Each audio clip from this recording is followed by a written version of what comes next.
Are we in the trap of making 1,000 crores movies? Yeah, everybody wants 1,000 crores. Everybody wants the movie. போட்டுறோம் 5வது நாள் 1000 கோடி.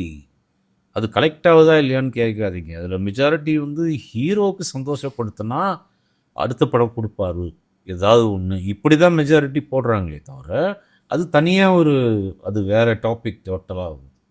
So இப்படியும் இல்லாமல் அப்படியும் இல்லாமல் ஒரு நல்ல சினிமா செத்தே போயிடுச்சு. இனிமேல் உங்களுக்கு நல்ல சினிமாவோ இல்லை ஒரு பாரதி ராஜா கலைஞனோ இல்லை ஒரு இந்த மாதிரி கலைஞர்கள்லாம் வந்து ஒரு படம் எடுத்து சர்வேவே ஆக முடியாது. நீங்கள் கொஞ்சம் வருஷம் இதுதான் படமாக பார்க்க போகிறீங்க. இப்போ 99% ஃபிலிம்ஸ் வந்து அப்படி தான் எடுக்கிறாங்க. ஆனால் இன்னொரு பக்கம் சின்ன சின்ன நல்ல படங்களும் மக்கள் ரிசீவ் பண்ணிட்டு தானே இருக்காங்க. இப்போ ரசிகர்கள் பக்கம் பிரச்சனை ரேஷியோ பார்க்கணும். அது ரொம்ப குறைவு தான், இல்லைன்னு சொல்லவில்லை. வந்துச்சுன்னா கொண்டாடத்தானே தயாராக இருக்கிறாங்க. அந்த படங்கள்லையும் போய் பாருங்க. பாடல்களும் கொஞ்சம் காமெடி சீன்ஸும் வச்சு தான் ரிலீஸ். காம்ப்ரமைஸ் இல்லாமல் படம் எடுக்க முடியல. காம்ப்ரமைஸ் இல்லாமல் நீங்கள் மண் வாசனை அப்படின்னு வந்து படம் ரொம்ப ரொம்ப ரேர். ஒரே நீங்கள் சொன்ன மாதிரி கோவிட்ல டைம் கில்லிங்க்கு கொஞ்சம் பழி எனக்கு வந்து அது என்டர்டெயின்மெண்ட்னா போதுங்கிற இடத்துக்கு வந்துட்டாங்களோ. 2 வருஷம் வீட்டுக்குள்ளேயே இருந்து பிரெயின் என்னமோ ஆயிடுச்சு. இது நான் சும்மா கிண்டலுக்கெல்லாம் சொல்லலை.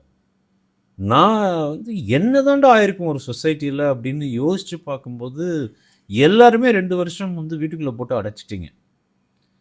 2 வருஷம் போட்டு வீட்டுக்குள்ளே அடைச்ச மக்கள் என்ன ஆவாங்க?